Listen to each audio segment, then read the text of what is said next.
Lady in the trap, yeah, the ladies get in the trap with their fellas and they hold them down, and she one of them, you know what I mean? She one of the girls gonna hold you down. You smell me? You feel that, don't you? Feel that, don't you? Now it's just us. Hello. You look like you're about to give your speech. I know it's like election time and you're running for president and all that, but It is. Every for president. I was like, that was me just being like, I'm all ears, I'm all yours. I'm just here. You literally like crossed your hands. I was like, damn, like this is for real. Like, here we go. We knew Kanye was running, but we didn't know you was running, Eric. Yeah, no. I had to run for president, you know. It was necessary. Okay, so you know we've been saying Eric B for president. For people that don't know, for the listeners, this is actually, I didn't realize this is your 30th project. 30, right? 30th. 30. Isn't that crazy? Isn't that mad? Isn't that a bit mad? I just turned 30, so that's as many years as I've lived.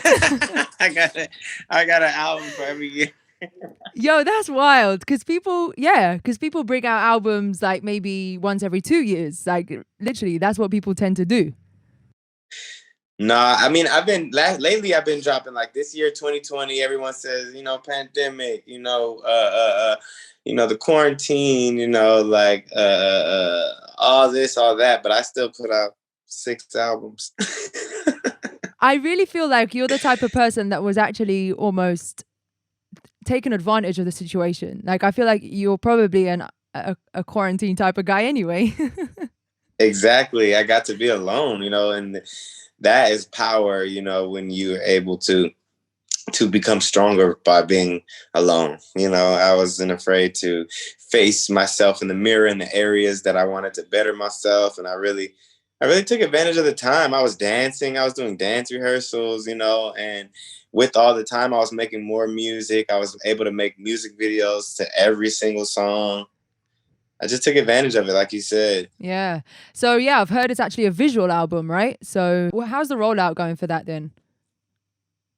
Oh, it's been good. You know, I released one song with the video and the artwork every week leading up to this past Friday. So, you know, the last Friday they got the full album, which they had received 1 week at a time, kind of like a Netflix special, or, you know, when you're watching TV and you're just kind of glued and tuned in.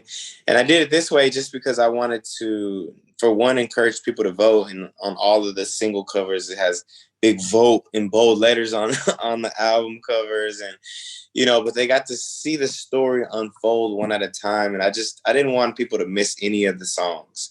I didn't want to just put it out and leave it to their spare time to go press play.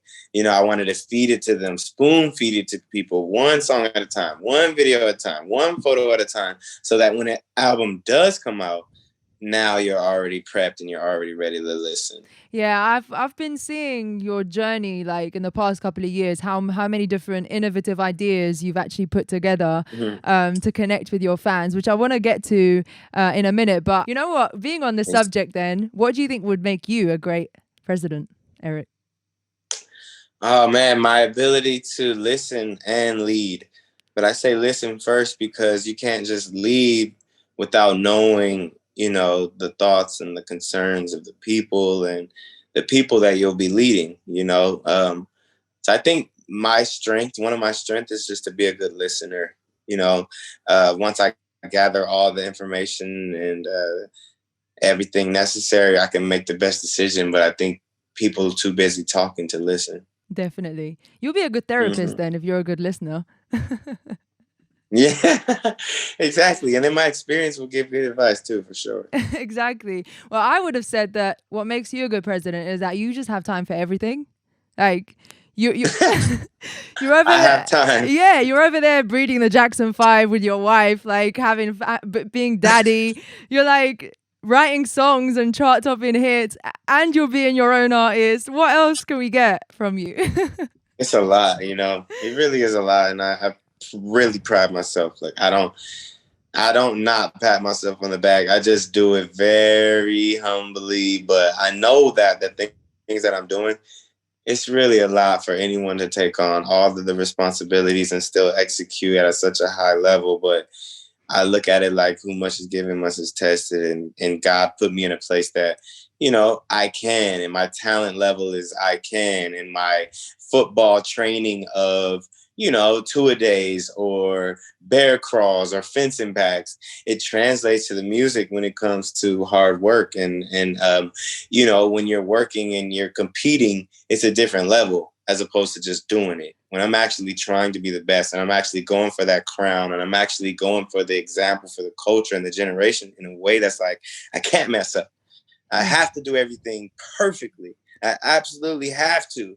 I'm putting so much pressure on myself, but it's because it's what I love to do. I never feel the pressure, but I'm putting myself under a lot of expectations because I know I'm capable. I just spoke to Big Sean, and he said that he's a victim of beating himself up for being like that so much, and it almost kind of tore him a little bit in his process. So it's interesting how me and Big Sean are both Aries. Our birthday's like a couple of days apart too. Right, so it must be in your nature then to just want to over deliver. Really want to over deliver. Yeah. And I know it's a little different for me and him because he has the mentality, but he's signed to Def Jam major label. I'm not signed to anybody. So the difference in that is his pressure actually potentially comes with consequence only under the space of money, expectation from budgets, from labels, from, like a lot of people kind of counting on him. For me, it's like I'm independent, so I just kind of count on myself. You know what I mean? Like my money that I make and the money that I invest is my money, either lost or gained. No one's really like looking at me. So my decisions when it comes to like just pulling the trigger, I think are a little bit less anxious. Like I'm more free because I'm not too worried about what's going to happen. A lot of artists that are really, have that major label and the difference. There's so many people and so many components when it comes to a major label. I can't even imagine. I'm just saying all this to say I can't. It's got to be tough. Yeah. It's really got to be tough. If he has that mentality that I have, and he's still has to kind of make sure everyone is in agreement, like the marketing department, artwork department, visuals department, a radio department. It's just so much, So shout out to my bro Sean, man. He's out here. I love him. I love his music. I love the last album. So it's dope to feel that that same shared camaraderie. Yeah, you're right. And you are the perfect model for an independent artist. I mean, because last time we spoke, it was probably 2014. I can't believe it. Me and you? Yeah, it was that long ago. No. I think so. No way. When did I go out there and do that show? I think it was 2014 or 2016. I don't know if I'm getting it wrong. But you did other shows since though. We linked up like Yeah. I think we linked up on like an earlier trip of yours. So it's been a while. Wow. Yeah. That's crazy. So yeah, we had spoken, I remember, on obviously your imprint, your favorite song, which is like basically your tag. So you spoke about the independent route. And you've had like quite a long-standing relationship with Empire then. So what's been that journey like, and how can you explain that whole experience with Empire? Man, it's been cool. They really just believe in me and Neiman and what we're doing. And I think that's like the biggest part, just finding someone to believe in your vision, but as an artist, you have to actually have a vision as well for people to believe in. Otherwise, you'll forever be like, man, what's going on? How come nobody's helping me? But it's like, once you really got your stuff together, people will start calling, people will start coming. They'll be asking you like, hey, can we use your song for this? Or, hey, can you come do an appearance here? Or, hey, you just kind of have to take that initiative. And, once they saw that, we were responsible with whatever budget they would give us, that we would ask for, and that we would immediately recoup, and that we would immediately bring them revenue, that we would immediately bring profit. And we did it over and over and over. The slack in the rope just got wider and wider and wider. The budget got bigger and bigger and bigger because we've proven it. it started off smaller. It started off with no budget. It started off with zero budget. Yes, we will put your music out for you. You're welcome. You know, now it's like, yo, I need 200. I need 400, you know, and it's like, psh, you know what I'm saying? So shout out to Ghazi and Nima for believing from jump. Yeah, definitely. It's a show and proof business, isn't it? It is a business at the end of the day. You know, I didn't take it personal. I just got on my sugar honey iced tea. I'm glad you mentioned Neiman because I really love watching you guys' relationship online. Like it's so tight, and it's like you guys are just, you listen to each other, you work in a partnership that's unbreakable. It really feels like that. Yeah, no, it is, man. That's my blood brother, man. That's my best friend, and I think the sacrifices that we've made together, you know, it's kind of like we just got so much love for each other. It doesn't even, it's automatic, you know, it really is. And it's been like that with Neiman since 7th grade. You know, I tell people like, man, that's my friend first, you know, and I think, you know, linking with different managers or different business people in the game, you got to know that it's going to be business first, you know, and if you're working with your friend and they actually care about you, you know, that's an important component for them to actually put you first and make sure they have your first best interest at heart. It's very hard to find that person. So shout out to you guys. And there's definitely a blessing. And you mentioned sacrifice. I think that's a very key word that a lot of budding artists and budding entrepreneurs just completely leave out the picture. No one wants to make sacrifices. He moved away from his family for the first couple of years just to help guide me and make sure I was doing the right thing and make sure I was understanding, you know, how to actually maneuver and approach things with the business mindset. So, man, I'm forever grateful to Neiman. I want to take it back to when you said you're a good listener. And another proof of that is that, as I said, you've very much interacted with your fans. You've created movements online, and one of the things I picked up on is your open verse challenges, which I really love. And the reason why I love them, the reason why is because it's not just something that you threw out there and kind of like let it do its thing, and it's like be like whatever comes of it. You actually always gave back to the people that interacted with the challenges, and you're actually unlocking their skill set, which might have been hidden and not shown. So talk us through that whole idea and how you came about doing the open verses challenges. It started off a long time ago. The first time I did it was on my single in 2014, I Don't Want Her, you know, and I think that was just my first time having a hit. That was my first time having a song. And I wanted to do a remix. And as a new artist, you don't really have that much of a reach as far as big features goes, you know? So I was like, let me try to just do something where any artist that wants to get on the song can get on the song. So I put out an open verse, and so many people were doing verses, even celebrities. Trey Songz jumped on it. Jermaine Dupri jumped on it, and it was dope because, you know, that was his original song with Crisscross. Well, they flipped it. Yeah. And you know, from then on, I just kept it going just because you get to see so much different talent and so much versatility. And I do feel like when it's easier to write to a beat when it's a hit, you know, like when it's a bona fide hit and everybody loves the beat, you know, when you write it, you're gonna come up with crazier bars. You just are. When you see someone else put on the post before you, and you like, man, maybe I can be in this next 10. You're gonna go crazy. You're gonna write a crazy verse. And I just look at it like people are gonna not only see you, but that's gonna be your opportunity to potentially meet new producers, new writers, new co-writes, new placements. Just because you did this, it's no different than an artist doing a cover.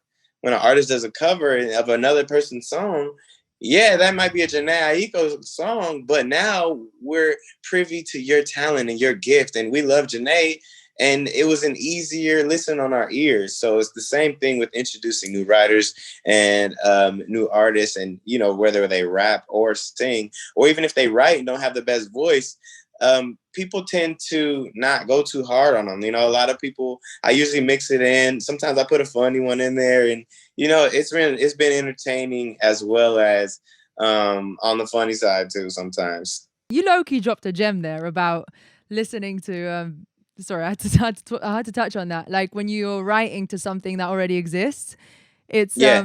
it's definitely like a skill set. It's something to sharpen your skills, right? Yeah, I think so, because if you're writing to a beat by yourself, it's cool. But if you have something that's familiar, you already got a head start, because the familiarity is what makes people, a lot easier to win. That's why people do samples. Like, we've heard that song before, and now we already like the song, so we'll give you a shot. Yeah, yeah. So, okay, you took the isolation situation that we're all in to another level, and you actually brought your fans into the making of isolation. Can you talk me through this? This is a song on the album, by the way. I made a couple of the songs from Turn 3 in quarantine while we were in isolation, while we were told to go in the house, while we were saying this is when it first started, and they're like, don't even leave your house. So that's when I went on Instagram Live, and I was like, yo, what up, y'all? I'm in the studio just working here at the house. I'm about to write a song. I'm picking the beat. And I did the whole process. I was just picking a beat, and I was like, if y'all want to hang with me, let me know in the comments. Or if y'all want to or if you want me to come back when the song is done, let me know. And then a lot of people were like, let us watch. And it started off as let us watch. And as I was sitting there thinking about words, people were like, say this, or what about this? And I was like, Wow. I seen one of the lines. That was a good line. I was like, that would actually be crazy. I was like, all right, cool. I'm gonna say it. Boom. And I said it. And then everyone was like, oh, that was so cool. That was dope. And then as I kept going, it was really natural. It was really organic. If I liked this line, I used it. If I didn't like it, I didn't use it. And people were coming with dope stuff, funny stuff. And literally, once we finished the song, we went in the car and listened to it. And now to have that song be one of the fan favorites, it's no surprise, because they were, a part of the entire process. I couldn't wait to put it out. I do love that one. Is it Business Boy as well on the production for that? It is. Yeah, nice. Another person I love you working with is Hitmaka, and he's the same type of guy. Like, there's no complacency. Yeah. He wants to chase the next accolade and the next point in his life. So yeah, talk to me about working with Hitmaka. Man, it's always dope, man. We got the same mindset. We're not trying to write number 8 on your album. When you come to Eric Bellinger for a song, I'm trying to write the single, period. Or I don't even really want to do it, honestly. And it's the same thing with him. He has the same mindset, like, go for the hit, go for the hit, go for the hit. And us together is just magnified. And we've worked together for so long and done so many songs for other people. It's like, let's come together and let's do something big. And I think, when we came up with the title 1-800-HIT-EASY, it was just like a hotline. People hit us up for hits all the time. So it was like 1-800-HIT-EAZY. Sick. We're going to put the project out like first quarter next year. And man, I'm just excited, because people are going to get to hear some music that is experimental as well as foreshadowing. It's like it's ahead, but it's like we already know what the sound will be in February. Yeah. So are you turning down any people now at this point in your life? Like, do you have to limit yourself? I do. I never thought I would get to the place where I'm like turning down features, even for like 15K, 20K. Just because I don't like the song. Like, I feel like I built a brand that's like, people have to know if they see my name, they'll click on it and love it. And, there's been times where I've just been like, nah, I'm sorry. And I could use that. I could use that 15 right now. 20? Yeah. But there's a standard, right? If it's gonna compromise the brand, I can't do it. It's not gonna be their favorite song. That means I'm lying. False advertisement.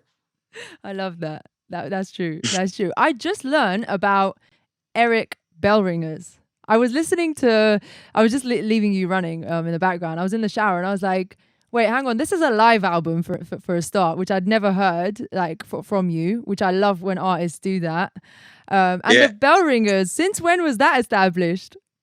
Man, you know, they've been holding it down. I say at least 4 or 5 years, man. I've had so many people that have just been huge fans, and we finally came up with a name that everyone just liked, and it caught so well, you know, just with the Bell and the last name, and kind of like a wake up call, you know what I mean? When you ring a bell. So I remember when I put out GOAT, that's when we really started it and was like, yo, let's ring these bells. Let's drop these bells in the comments and where my bell ringers at. And when we had the remix with Teyana Taylor and in the video, and the Wale 2.0 remix is when it really started taking off. Nice. People were making fan pages and all kind of stuff. Amazing, man. Like, just endless, like your name is attached to endless credits and accolades, so it's only right? It's only right that we give you your flowers. Yeah, gotta ring the bells. Yeah, man. And since you're sat with me, one last question. This is in regards to R&B albums. They tend to be on the longer side. And then I heard you say in one of your songs, you said EB playlist ready. So then I was trying to like make a connection. I was like, okay, R&B heads love to make playlists, and those playlists are normally long, normally intended for those lovemaking sessions. So I think I've cracked it. Yes. That's why, you see, man, in 2014, I dropped the Rebirth, 32 songs. Yes. Ain't nobody had did that. You know what I mean? That was a double disc album, 16 on one, 16 on the second one. Every song was a banger, 32 songs. And now everybody, you know, I'm a real innovative guy, you know? And I think that comes from no rules. We can do whatever we want. So, you know, normally when the label only has a budget for 12 songs, we can do whatever we want. They only doing 12 because they only paying for 12. But if we like, yo, we paying for all 30 or whatever it is, or I'm working with people to the point where I do them a favor and I write a song to their beat. Now they give me a beat, or now I give them a feature and they give me a song. We worked out so many different things just by really being independent and hustling and grinding and getting to where we needed to get. And now it's like, man, look at this. Like, we've built a franchise and we're about to start expanding. And I've signed a couple of artists, and I'm signing producers, I'm signing songwriters, and now YFest is about to start expanding. And, you know, we wanted to make sure we did it right. We took 10 years to perfect it, you know, 10 years. So from 2010 to 2020, we worked on just me. And now it's time to, expand. And give it back. Yeah. So, yeah, for all the listeners and audience in the building, listen, Eric is all ears. He's a good listener, he said. So, hey. Telling you. Shoot your shot. Telling you. You got to know what's popping. Yeah, I appreciate you so much for spending some time with me, Eric. I don't want to keep you on. You got to get back to your, presidential campaigns. We family. It doesn't even seem like that long.